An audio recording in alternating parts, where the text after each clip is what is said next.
ఇలా చెప్పుకుంటూ వెళితే మనలో ఒక్కొక్కరి నుండి ప్రమాదాల నుండి, అనారోగ్యం నుండి, వ్యాధి నుండి, వేదన నుండి దేవుడు తప్పిస్తూ, కాపాడుతూ, రక్షిస్తూ వచ్చాడు.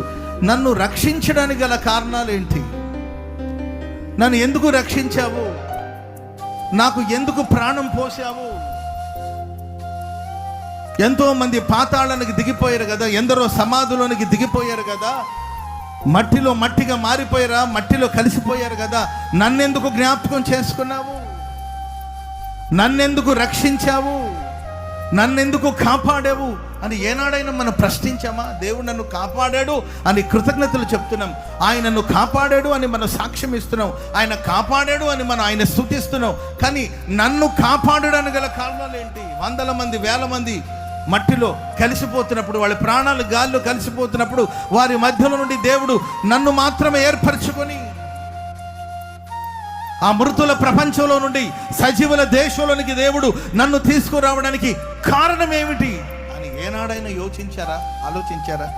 బైబిల్ చెప్తుంది, నేనే నిన్ను కాపాడాను. ఎందుకు కాపాడాను తెలుసా? ప్రజలందరి కొరకు నీవు నిబంధనగా ఉండబోతున్నావు. అన్ని జనులందరికీ నీవు వెలుగుగా ఉండాలని నేను నిన్ను కాపాడాను. చప్పట్లు కొడుతూ ప్రభుకు స్తోత్రం చెప్పడం.